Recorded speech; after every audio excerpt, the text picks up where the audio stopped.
дар мавҷ барномаи иттилоотии хабар.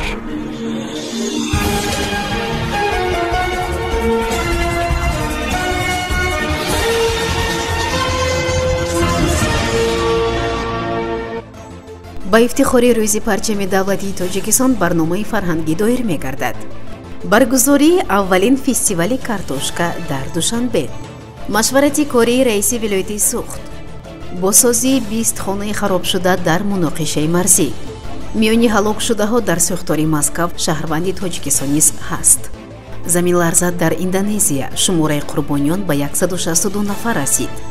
санаи 23 ноябр бахшида ба рӯзи парчами давлатӣ дар филармонияи давлатии Тоҷикистон ба номи Акашариф Ҷойраев бо иштироки ҳунармандони мамлакат барномаи бошукӯҳи фарҳангӣ доир мегардад.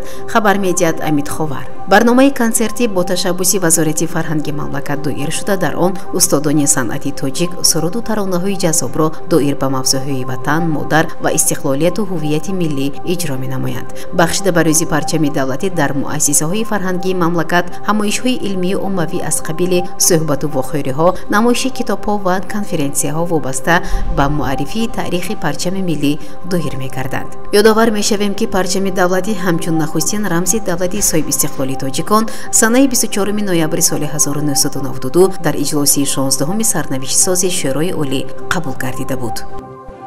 санаи 26 ноябри соли равон дар бозори меҳргони шаҳри Душанбе бори аввал фестивал намоиши фурӯиши картошка ва тайёр намудани хӯрокҳо аз он баргузор мегардад. иттилоъ додааст маркази матбуоти вазорати кишоварзии мамлакат. дар фестивали мазкур хоҷагиҳои картошкапарварии кишвар навъҳои беҳтарини картошкаи худро пешниҳоди сокинон ва меҳмонони пойтахт мегардонанд. инчунин тибқи иттилои манбаъ дар ин рӯз хони тоҷикӣ бо навъҳои гуногуни хӯрокҳо аз картошка омода ва оруста мешавад. ёдовар мешавем, ки президенти ҷумҳурии Тоҷикистон муҳтарам Эмомалӣ Раҳмон санаҳои 14-16 ноябри соли равон зимни сафари корӣ ба вилояти Суғд доир ба баргузории фестивал намоиши фурӯши картошка ва тайёр намудани хӯрокҳо аз он дастур дода буданд. вазорати кишоварзии Тоҷикистон қайд кардааст, ки фестивали мазкурро барои иҷрои саривақтии дастури президенти мамлакат доир менамояд. дар толори хурди мақомоти иҷроияи ҳокимияти давлатии вилояти Суғд машварати кории раиси вилоят Раҷаббой Аҳмадзода баргузор гардид. дар машварат муовини якум ва муовинони раиси вилоят, роҳбари дастгоҳи раиси вилоят, роҳбарони воҳидҳои сохтори мақомоти иҷроияи ҳокимияти давлатӣ, раисони шаҳру ноҳияҳои алоҳида, масъулини соҳаи кишоварзӣ иштирок доштанд. қабл аз оғози машварат раиси вилоят ба арбоби ҳунари ҷумҳурии Тоҷикистон ҳайкалтарош Ғафурҷон Ҷӯраев, ҳунарпешаи халқии Тоҷикистон Сайрам Исоева ва шоири халқии Тоҷикистон, раиси бахши суғдии иттифоқи нависандагони Тоҷикистон Аҳмадҷони Раҳматзод тӯҳфаҳои хотиравӣ супорида барои хизматҳои арзандаашон дар тантанаҳои идона ба муносибати 30-солагии иҷлосии 16 шӯрои олии ҷумҳурии Тоҷикистон изҳори сипос намуд. сипас ҷараёни корҳои кишоварзӣ дар шаҳру ноҳияҳо мавриди таҳлил қарор дода шуда, ҷиҳати ҷамъоварии саривақтӣ ва беталафи ҳосили зироатҳо ва меваю сабзавот бо маҳсулоти истеҳсоли худдӣ пурра таъмин кардани бозорҳои дохилӣ, инчунин содироти он ба хориҷи кишвар, сари вақт ҷамъ овардани ҳосили боқимондаи пахта, аз хӯзапоя холӣ кардани пахтазор ва гузарондани шудгори тирамоҳӣ, дар муҳлати оптималӣ гузарондани кишти такрорӣ, бахусус ғалладонагиҳо, афзун намудани теъдоди гармхонаҳои муосир ва зиёд намудани истеҳсоли сабзавоти барвақтӣ, пешниҳоди лоиҳаҳои сармоягузорӣ барои бо усулҳои нисбатан камхарҷ бунёд кардани гармхонаҳо ва дарёфти сарчашмаҳои маблағгузорӣ, таъмини назорати иҷрои саривақтии санадҳои меъёрии ҳуқуқии соҳавӣ, баррасии саривақтии муроҷиати шаҳрвандон дар доираи талаботи Қонуни Ҷумҳурии Тоҷикистон дар бораи муроҷиати шахсони воқеӣ ва ҳуқуқӣ ба масъулин супоришҳо дода шуд. қарор аст, ки то 3 рӯзи баъд хонаҳои навбунёди сокинони назди марзӣ дубора ба соҳибонашон тақдим хоҳад шуд. масъулин ва сохтмончиёни деҳоти назди марзии шаҳри Исфара дар бораи ба истифодадиҳии 20 манзили навсохт дар деҳаи Сомониёни ҷамоати Чоркӯҳ хабар медиҳад. ҳоло беш аз 95% корҳои сохтмонии ин манзилҳои истиқоматӣ ба иҷро расонида шудааст. сохтмончиён азм доранд корҳои рангубори дохил ва беруни хонаҳоро ба итмом расонанд. дар назар аст, ки санаи 25 ноябр дар марҳилаи аввал 20 иморати навсохт дар деҳоти Чоркӯҳ ба истифода дода шавад.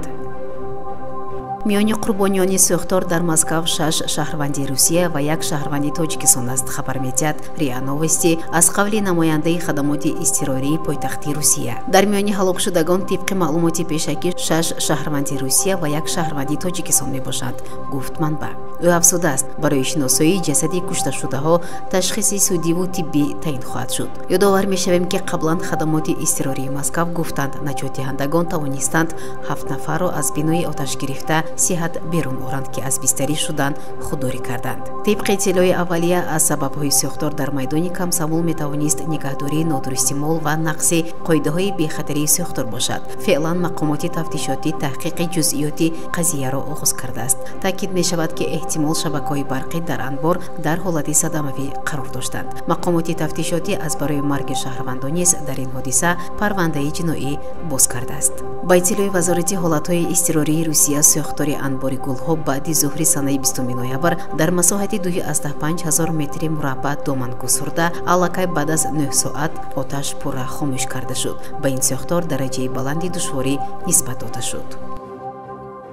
бар асари заминларзаи шадиднокаш 5,6 дараҷа, ки санаи 21 ноябр дар ҳавзаи Чианҷури Индонезия рух дод, 162 нафар ба ҳалокат расиданд. аксари онҳо кӯдакони синни мактабӣ мебошанд. дар ин бора Амидховар бо истинод ба шабакаи телевизионии Компас ТВ хабар медиҳад. бино ба маълумоте, ки губернатори Яваи ғарбӣ Ридван Камил ба телевизион пешниҳод кардааст, 326 нафар сокинони Ҷианҷур ҷароҳати вазнин бардошта, 13784 нафаро тахлия карданд. маркази тамоси агентии метеорологии Индонезия дар бораи 162 қурбонӣ хабар додааст. аксари онҳо кӯдакон буданд. аз ин рӯ мо хеле нигарон ҳастем, гуфт Ридвон Камил ба Компас ТВ. ӯ илова намуд, ки сабаби бештар қурбон шудани кӯдакон мавҷудияти теъдоди зиёди мактаб-интернатҳо дар Чианҷур аст. губернатор гуфт, беш аз 2300 хона бар асари заминларза осеб дидааст. фоизи зарари биноҳо аз 60 то 100% буда, харобшавӣ пурра арзёбӣ мешавад. барномаи иттилоотии хабар аз рӯйдодҳои Тоҷикистон, минтақа ва ҷаҳон огоҳ бош.